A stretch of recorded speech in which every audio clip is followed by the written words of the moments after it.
So that's just coming up. Then again, the opportunity was coming up in March to say, hey, let's do something. Maybe someone comes in, brings in a new opportunity.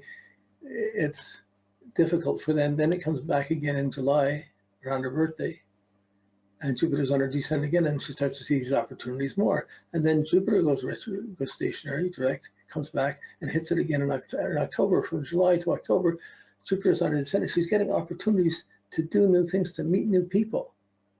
It still may be threatening the partner or the husband, or there's still may be some threats because Saturn's still going to be opposing the Sun till the end of the year, next Christmas. And maybe she has an opportunity to do something. She may want to travel and being here, being down in Florida, being somewhere else in the summertime. Like, in astrology, that's something you can do as a career, as a senior. You can be down in Florida, and there's big astrology scene there. People come in meetings, whatever. You can still be doing that and coming back and be important. But all the expectations, this is all building up, the Jupiter opposing the Sun and the Saturn opposing the Sun, and Christmas of 2020 in January. Before she's finished, then she's finishing, but then she realizes, well, I can't just sit around for family. I can't just sit around, there's something's changed. I can't wait on other people. Then she's finished with the Saturn opposition. And as that passes, as she gets into 2021, the Jupiter opposes Mercury, not a big deal. So there's a delay March to May with Saturn, Mars in the 12th house. But then by June, Mars is conjunct her Sun, and the difficult aspects are gone. And she's got a year where she's going to make some things happen. She's going to find herself again and be moving forward. Okay, so these are the transits. That's how I work them. This is a good run at it. But you're still working them around the natal chart. You can't forget that. So now we got to look at the progressions. What are we for time? Okay, we're doing good. Okay. With the progressions, first thing I want to do with the progressions is see where the progressed moon is, or see the moon phase. And so we run off the progressed routine and we see the progressions. It's at the gibbous moon. It went there in February 28th of 2017, and it doesn't hit it's going to hit the square in 2021. So it's this whole phase is going to be during this whole period. So let's read the phase.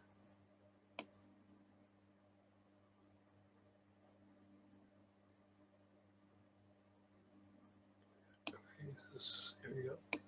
Okay.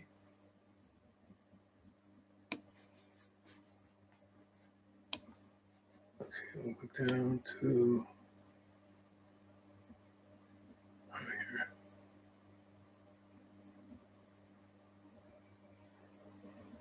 here. And give us moon phase. Okay, here we go. Just make it a little bit smaller. There. Okay. So that's a progressed moon phase, and it started April 28th, 2017, and it ends April 12th, 2021. Okay, so she's still in the middle of this phase. This phase begins to give us a 3/4 moon and lasts until the exact half moon. Moonlight is decreasing along with the desire to stand alone. She doesn't want to stand alone. She's retiring. She doesn't want to stand alone. Okay, this phase lasts 3.5 days, but really in progressions is years until up to the exact waning half moon. Here, there's a growing need for you to belong. You want to be cared for and loved by others. Unfortunately, there are many other people out there who may not want to give you what you want. You have a need to be independent, but you also have a growing urge to gain acknowledgement. You'll be creative whenever there's a chance for attention. You're very sensitive to the response of others. It's as if you need some applause. You'll be quite critical of your past, and you should continue to strive towards future goals. You will rarely be satisfied with family situations and will usually try to improve the circumstances of everyone who comes into your world, whether they want it improved or not. You often want to go back, but feel you will no longer fit in. Your life will be one of continual adjustment. You're looking for new directions, but are usually unprepared to let go and trust others completely. You seem to be driven by a need to find a vision or a purpose of your own. You have a sense that something is missing in your life and that you need to be prepared to chase after it. The new dreams, like new seeds, need to be nurtured within for a while. Take your time. Discrimination is needed to avoid running down the wrong path or to avoid following the wrong people. Take care not to put others on a pedestal. Keep busy and you'll make headway. You look fervently for any chance to belong, but tend to be too eager to make it happen. You are prone to making premature commitments and will often try to encourage others to go along with you. Commitments seem to pile up, and you seem to be the one person left who has to take care of them. Trying too hard can be a problem for you, and for those who want to be close to you. Try to moderate your own assertions. This is the theme going on in the midst of it. It's interesting because this is from the progressed moon. We already came to these conclusions from the transits. And so we just get a fact, but we want to get the information behind. So I find it very useful. It's reaffirming to see if the progressed moon is aligning with the transits or going against it. Here, they're both saying almost the same thing. And then when you look at this, we do the eclipse report. We look at the eclipse events for the, you go to Matrix, you go under there where there's the reports, it does the reports, but this is under the events, and you go down to eclipses, and it'll give you the eclipses. You have to have the date set for the birthday, and then when it does, it gives eclipses for 59 for her year, and you'll see she's born in July, so the first two don't count. They're before she was born, but September was 23 Virgo, the moon in Pisces, and the new moon was at 834 Libra. So we get the degrees. These degrees are telling you these are lunar eclipses and a total solar eclipse. So we have to see here, the last full moon in 2013 was the eclipse of the full moon. So that's in Virgo. So the eclipse of the full moon was third house to ninth house coming up to the midheaven. We'll come to this. Then, so, and the new moon eclipse is coming in 2028. So there's still another eclipse to come. The eclipses spiritually are very profound, deep times, very sensitive times. They increase the depth of the new moon. But they often are an internal thing more than an external thing. And for her, that internal thing, the lunar eclipse will happen. See the nodes here in Libra, it'll come down here in Libra, and the eclipse will be in Libra. Okay, so now that's the moon phases. So here we go. We got the moon around now. As you're working with someone, sometimes you get into something deep and you talk about the inner things and you want to explain it deeper how it's going, how it's fitting against the transits. We got a clear view of the transits. You need that to see what challenges are going on. If you need a chance to get out more in order to accomplish more, to not just sit at home. When she said it's just me retiring, so there's a contradiction in this. Now, okay, 1 second here, just clearing up the screen. Okay, here we go. Now,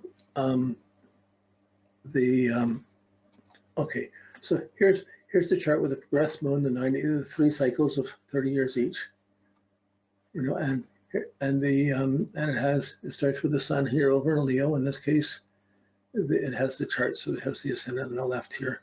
It's just I used the chart and put the sun moving on. The sun goes with the sun going through Leo, through Virgo, Libra, and into Scorpio if she lives a full life. So she starts off with the sun square Neptune. She'll end with the sun square Neptune towards the end of her life. Mystically, that's a good thing. Practically, it's a little more confusing. Okay. But the Leo, you can look at this, you can see, that's just, I can't make this bigger, we'll have to work with this as it is. We want to see, we see the sun's moving down to the IC. It hit the first new moon was in 1969, 10 years old. Then after that, the sun went forward, the moon was going on and went over the Uranus and the Mercury, so she had a lot of independence and thinking going through from 10 on.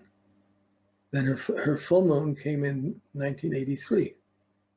So in 1983, the sun's down here and the second full moon's over here, not hitting anything, but it's just in the process of 15-year phases. So she has her whole Saturn cycle, her Saturn return, goes from Saturn to return, is the first 30 years. The first Saturn cycle, her progressed sun's in Leo. The second Saturn sun cycle, her progressed sun's in Virgo, and the third Saturn cycle, the progressed sun will be in Libra. So her progressed sun aligns exactly with the Saturn cycles and puts a new criteria on each cycle. So being the kid and being proud and being the kid and being creative is the most important thing to 29. Then at 29, it went to Mercury, it went to the Virgo and the Mercury rulership. So the confidence was going in ideas and how you're thinking and what you're doing, and it went a bit more towards business. If I was thinking, but the thinking side through, and it will be going into Libra, and then doing what I like and being appreciated and having a lifestyle, the fourth house that I like is going on there. So now, the next new moon came in 1999, and that was in Virgo, and it was just close to the Venus. So it was a very strong impression about what I want, what I don't want. She was doing really good with business then. But here's this here, I don't know about the family side, but something, well, what she wants. So then it moved on, and it came up, it hit the IC, the moon hit the IC in 1973, came around, hit the IC again in 2000, and we'll hit it again in 28. So we have the phases of the moon going to Saturn, but I don't want to get into that. It gets a little more complicated, but what you want to see is the new moons and full moons, where they are. So she's had 2013, she had the full moon eclipse, 2013. The new moon eclipse came, she had that? No, that's not a right date there. It's, that's, I put the right date in. So that's 30 years. This comes in 28. And so I got these dates confused somewhat. 28. Okay. So we'll have this another place, but this is further ahead. We looked at this before. All the way back here. It's at 8 degrees when the sun hits 8 degrees, 34 Libra. So that's 59 and 8 degrees, 59 and 8 degrees, 67. At 67, she has that. So 67 is going to be 40. 32 or something like that. Okay. But the main thing, the sun's coming down lower here. So right now she's down past the full moon, and she's down with Saturn around the progressed sun around the IC. It's just as she has Saturn starting to go, the Saturn return, going to go up above it. Saturn's on the descendant now, it's going to come up to the midheaven. So just as it's going up, she has her sun at the farthest point away from career. She's having to retire. What am I going to do? How am I going to live? What's important inwardly? Now, in one way, that's the outer challenge looking from Saturn. Because the progressions, she's evolved to going through her identity, her values, her understanding, her learning, and she's at the deepest motivation point in her life. It's a really powerful transformation with the sun going over the IC.